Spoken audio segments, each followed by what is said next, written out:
Hey guys, তো আমি চলে এসেছি এখন মায়ের ঘরে।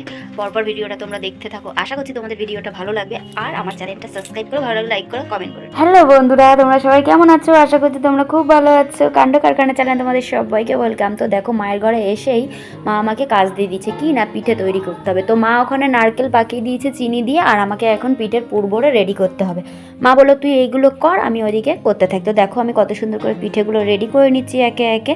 আর এই শীতকাল আসলেই তো সবার ঘরে পিঠে পুলি পায়েস কত কিছুই না হয়, তাই না? তো আমি আমার ঘরে কিছু এসব ঝামেলা করি না, প্রতি বছর প্রায় মায়ের কাছে এসেই খাওয়া হয়ে যায়। তো দেখো পিঠেগুলো করা হয়ে গেছে, আর কত সুন্দর লাগছে সাজিয়ে পুরো রেডি। আর এদিকে দেখো আমার মা এখানে পাটিসাপটা করতে গিয়ে কী অবস্থা, আমার মায়ের তো জিভই বেরিয়ে গেল। কারণ হচ্ছে আমার মা না পাটিসাপটাটা খুব একটা ভালো পারে না, আর আমার মেয়ে আর আমার বোন পুলি পিঠে খাবেন না, ওনারা আবার পাটিসাপটা খাবে, তাই ওদের দুজনের জন্য করতে গিয়ে এরকম ব্যাপার হয়ে গেল। আর এখানে রাতের খাবার সেরে সুরে এখন বরকে একটু পিঠে দিয়ে দিচ্ছে। আমার বর আবার পিঠে খেতে খুবই ভালোবাসে। অ্যাকচুয়ালি পিঠেটা হচ্ছে ওর জন্যই করা, সত্যি কথা যেটা, প্রতি বছর ও এরকম করে বলবে পিঠে খাবো না, তো ওকে দিয়ে দিচ্ছি। ও দেখো খেয়ে কী রিয়াকশানটা দেয়, বাও মানে হেভি হয়েছে এটাই বললো। আর হবে না বা কেন, আমি তৈরি করেছি, অ্যাকচুয়ালি আমি পুরোটা করিনি, মাও করেছে আমার সাথে। তো দেখো পরের দিন সকাল, মানে এটা রবিবারের সকাল, আমি এসেছি মায়ের ঘরেতে শনিবার দিন।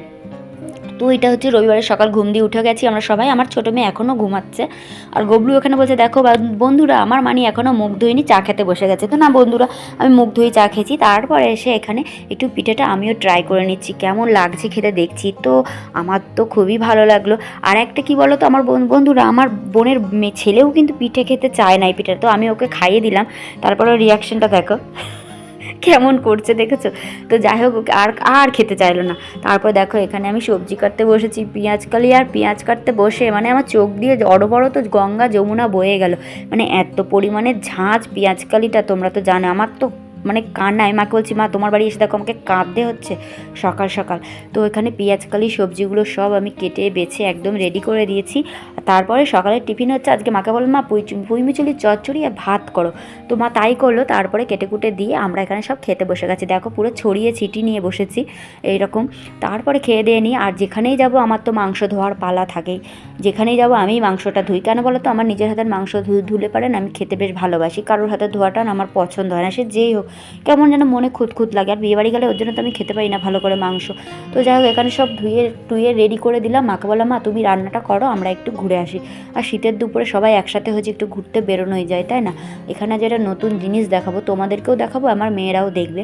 আর আমার বোন দেখো সেজে গুজিয়ে একেবারে নায়িকার মতন রেডি হয়েও যেখানেই যাবে সে, এইগুলো তো আমার মেয়ে তোমরা জানোই। আর আমার বোন হচ্ছে ওই যে পেছনে দেখবে লাল কালারের জামা পরে আসছে ওইটা। আর আমার এই যে গবলু, আর আমার মা তো বাসন মাজতে বসে গেছে, টিফিনের বাসনগুলো আর কি। এই যে সবসময় নায়িকার মতন সেজে গুজে রেডি। তো এই দেখো আমাদের নৈহাটি গরিফা মাঠের এটা হচ্ছে স্টেডিয়াম, কত সুন্দর দেখেছো, কত বড়। তারপরে দেখো ঘুরে ঘাড়ে এসে এখানে মা আজকে রাইস করেছে, আর তার সাথে করেছে মাংস চাটনি। আর আমার বোন মাংস খায় না, সেই কারণে মায়া বোনের জন্য করেছিল আলুর দম। আর এখানে আমার বোনের বর আর আমার বর কেউ কিন্তু দুপুরে আজকে খেতে আসলো না, মানে সন্ধ্যের ট্রেন ধরে বাড়ি যাবো, আর ওদের জন্য আমাকে প্যাক করে খাবারগুলো এখন নিয়ে যেতে হবে। আমার বোনের বরকে মা আর বোন এসে স্টেশনে দিয়ে গেছে, ও কাছ থেকে ফেরার পথে নিয়ে যাবে। আর আমারটা তো, আমার বরেরটা তো আমি সঙ্গে করেই নিয়ে আসবো। এইখানে আমার এত জোরে খিদে পেয়ে গেছিলো, মেয়েকে বললাম তোর থেকে একটু দে। আর আমার মা দেখো আমার মেয়েকে খালি রাইস দিয়ে বসিয়ে রেখে দিয়েছে, মাংস দেওয়ারটা টাইমই হচ্ছে না। আর আমার এই যে গবলুও বলছে আজকে রাইসটা দারুণ খেলাম। তো বন্ধুরা নতুন বছর আসতে চলেছে, কালকে হচ্ছে নতুন বছর পড়ে যাবে। আজকে আমি ভিডিওটা একটু আমার লেট হয়ে গেল ছাড়তে, এটা হচ্ছে শনিবার আর মানে রবিবারের ভিডিও, আমি এডিট করতে মানে একদমই সময় পাচ্ছিলাম না। তো আজকে তো আমি ভিডিওটা আপলোড দিচ্ছি। তো যাই হোক আজকে 31শে ডিসেম্বর, একদম বছরের শেষ প্রান্তে চলে এসেছি আমরা। রাত 12টার পরেই নতুন বছর পড়ে যাবে। তো তোমাদের সবাইকে আমি অ্যাডভান্স হ্যাপি নিউ ইয়ার বলে দিচ্ছি। তোমরা সবাই নতুন বছরটা খুব এনজয় করে কাটিও, ভালো থেকো, সুস্থ থেকো। আর আমার চ্যানেলের ভিডিওগুলো প্লিজ ফুল ওয়াচ করো, আমার চ্যানেলটাকে সাবস্ক্রাইব করো। আর আমার চ্যানেলের ভিডিও তোমাদের যদি ভালো লেগে থাকে অবশ্যই একটা লাইক করে জানিও, আর প্রচুর শেয়ার করো।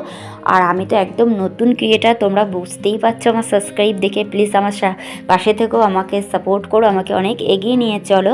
তো আজকে দেখো, আর আমার এই বড় মেয়ে না বিড়ালের থেকে অধম, খালি মাংসর হাড় মাছের কাঁটা এগুলো খাবে।